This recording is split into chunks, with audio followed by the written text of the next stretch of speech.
With climate change putting increasing pressure on our agricultural systems, the need to identify and develop resilient crop varieties has never been more urgent.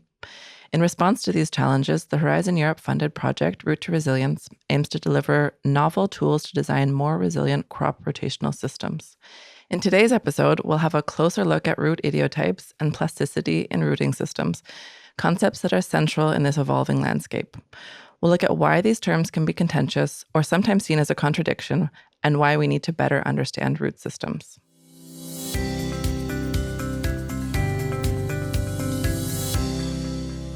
My name is Laura Kemper from the Research Institute of Organic Agriculture in Switzerland, and I'm joined today by two project partners in the Route to Resilience project who are working closely on these topics. Doris.vetterlein from the Helmholtz Center for Environmental Research in Germany, and Pete Berry from ADOS in the UK. So thanks for joining me today. The project aims to define ideotypes. Maybe we can start there. Pete, what is an ideotype? Yeah, well, that is a good question, and it's the right place to start, isn't it, Laura? An ideotype is a description of the characteristics of a plant, but it needs to be able to perform well, i.e. get a high yield, in a specific environment. So if you take an example of an environment which is short of water, then one of the ideotype characteristics of the plant which will perform well in that environment will be deep rooting.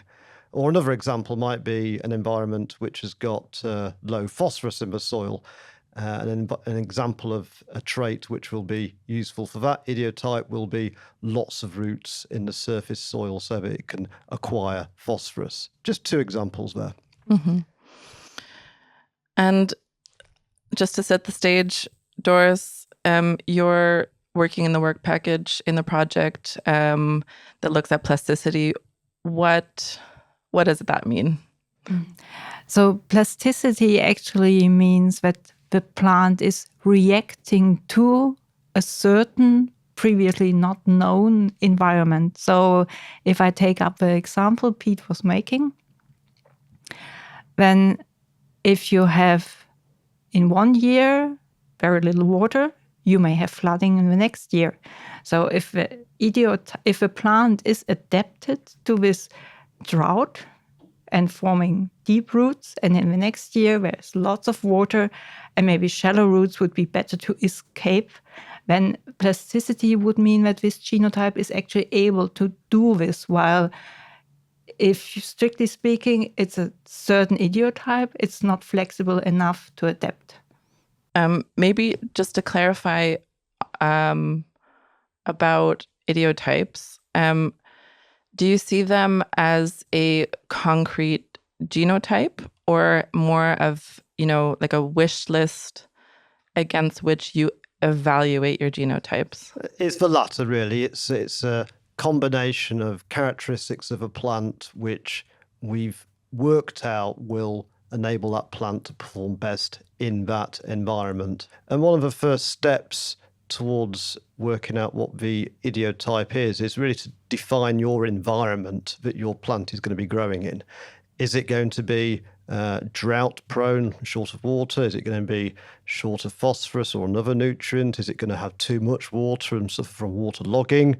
You need to know what environment you're breeding your plant for. That's most important. And then it's really the job of the plant breeders to try and select genotypes which get as close as possible to that ideotype, or another word for ideotype is ideal type. It's a concept really for the idealized looking plant for a specific environment.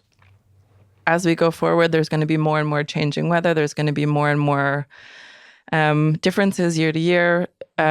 Should breeders focus on ideotypes for the environments that we have, or should they focus more on increasing plasticity? As climate is changing, we're getting more variability, we're getting more extreme climates, which is leading to more greater diversity, really, in environments. So the idea of breeding for an ideotype, I think, has become more important because we're getting such an extreme of environments that we need our crops to do well in. But we also need to recognise that in any one year, we could switch from having too little water to having too much water. So that sort of fluctuation of the environment could occur in a single season, and that's when plasticity becomes more important. Yeah, I completely agree with this. I think both are somehow risk minimizing strategies. And with climate change in many of the regions, we see higher fluctuations, but it's certainly not true for all. So we will have some environments which will continuously become drier. And if we have this plasticity, it means that we might never get a very, very good yield, but we may always get some yield as the plant is adapting. While in my point of view, the ideotype is sort of optimizing the yield in the conditions for which it is bred, but the risk that it is going to fail or yield less if we have not the weather conditions which we assume to have is probably higher.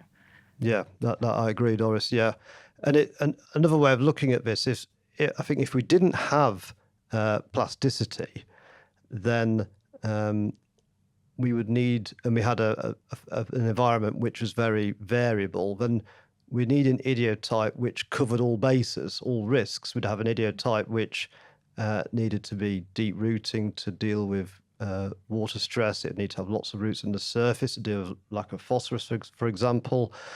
It would need air and clematis root system to be able to deal with waterlogging.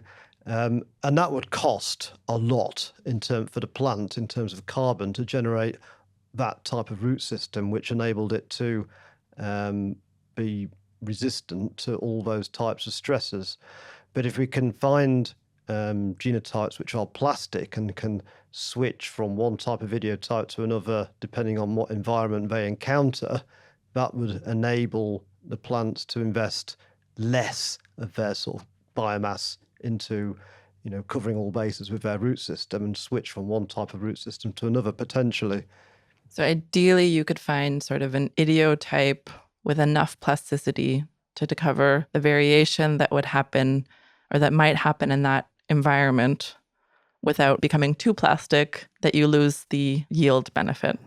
Yes, I think you could put it this way. I mean, as Pete already said, it's all about the carbon efficiency at the same time. So one strategy to minimize the risk, which you often observe in land races, is actually to have a very redundant large root system, which under any type of stress will still fulfill some of the requirements, like reaching out for all the soil volume or capture the water at deeper layers or going for mobilization of scarce nutrients, all at the same time. But in situations where this is not required, we would still do so. And this would be a waste of resources, which would then go to the root system instead of forming yield above ground. And so I think this minimizing risk, but being efficient in where you spend the carbon which you assimilated. Okay, so given all of this, do you see some inherent contradictions between the two concepts? I would say if you follow plasticity, it's on the one hand easier because you do not need to know exactly how your environment is going to change. You're prepared for changes. On the other hand, I think for breeders who want to actually see the expression of a certain trait and quantify it, and from this derive which genes are behind, fluctuating environmental conditions are making the assessment of the trait or the quantification really difficult. So the idea of breeding for plasticity gives you flexibility, but I think it's very hard for the breeder to do. No, I agree. That's right. I mean, if we have a consistent environment each year, where the majority of years we expect some sort of drought stress, then in many respects that's easier for the plant breeder because the plant breeder knows that's the environment to breed for, And we know from our work what idiotype is needed to perform well in that environment. It's a deep-rooted system which has got reasonable branching, especially branching with depth. But as you say, if you have a fluctuating environment, it becomes much more of a challenge for the breeder. Yeah, but on the other hand, I mean, if you think about ideotypes and you want to have one for each possible environment, it's also a lot of work for the breeder, because when you need many different genotypes and you need to characterize them very well to actually fit these environments.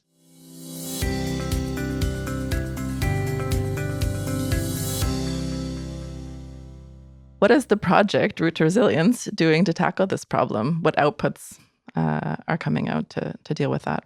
Well, from the idiotype perspective, we've been reviewing the existing scientific literature to understand what traits are important for different environments, and to put together a wide range of sort of information from the scientific literature to design these idiotypes for different environments, which are basically a summary of what traits are important for a wide range of environments. And some of the key environments we've been looking at are lack of water, both sort of early drought stress and late drought stress, lack of nutrients, especially phosphorus, too much water, resulting in waterlogging.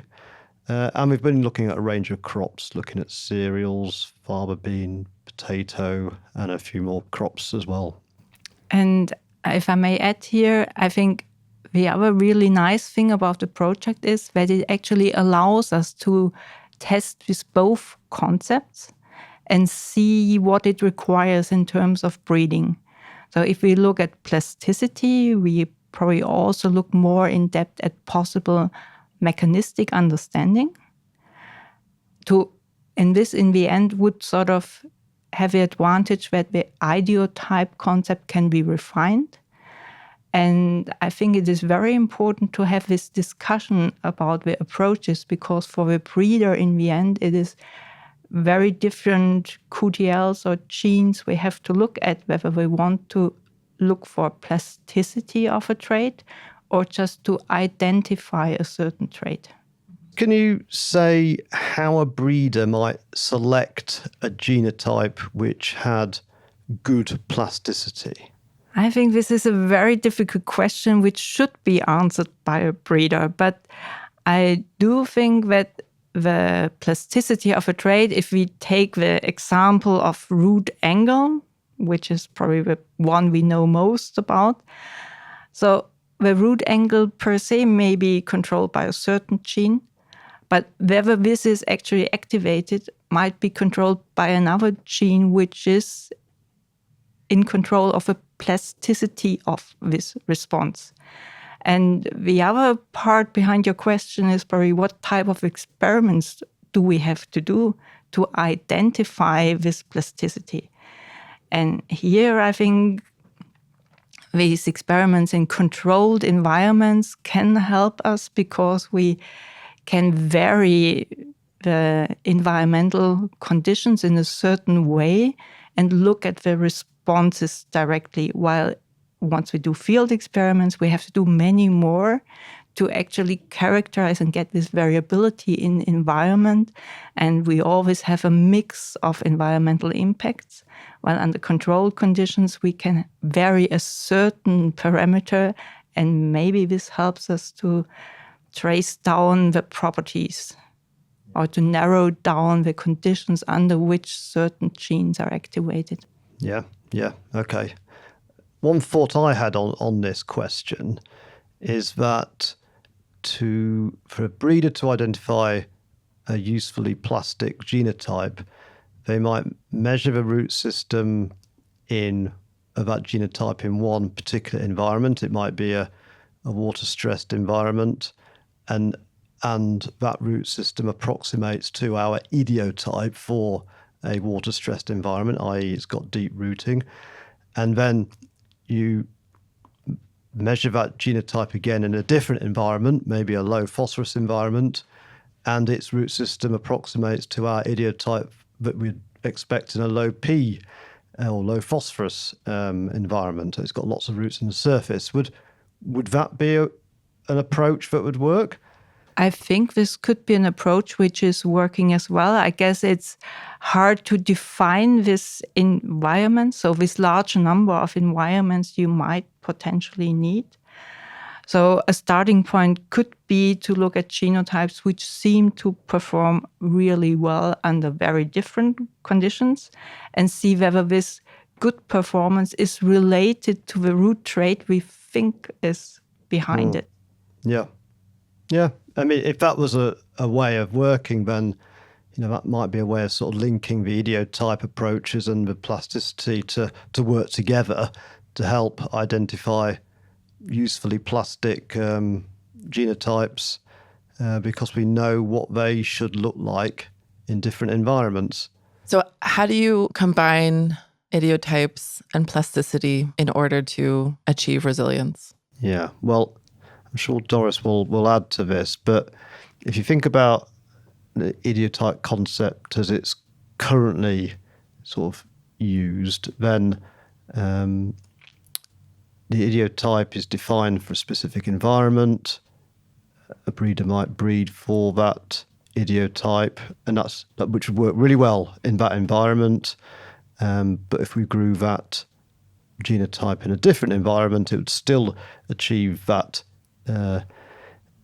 original idiotype, which wouldn't be well adapted for that environment, and it wouldn't perform as well.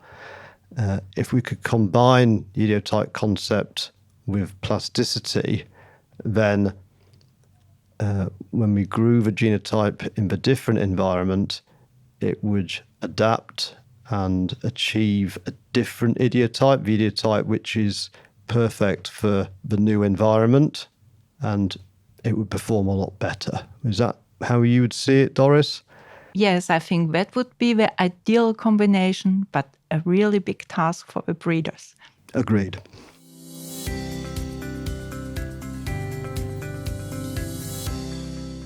Throughout the episode, Doris and Pete mentioned breeders many times, and since neither of them are breeders themselves, we shared the discussion with Klaus Oldach, who's an experienced breeder working in the Root to Res project. He confirmed that, in his opinion, Pete and Doris captured the breeder perspective very well and answered the questions the way he would. So thank you very much, Klaus, for your input. And again, a big thank you to our guests, doris.vetterlein and Pete Berry, for all of your input. And thanks to all of you for listening. In the show notes, you can find links to more resources on the topic, including some visuals that highlight some different idiotypes for different environments. And if you found the episode insightful, please share it with others. And if you want to know more about the project, please visit our website, root2res.eu. That's ROOT2RES.eu. This episode was brought to you by the Root to Resilience project, which is supported by the European Union's Horizon Europe Research and Innovation Program and the Swiss State Secretariat for Education, Research and Innovation.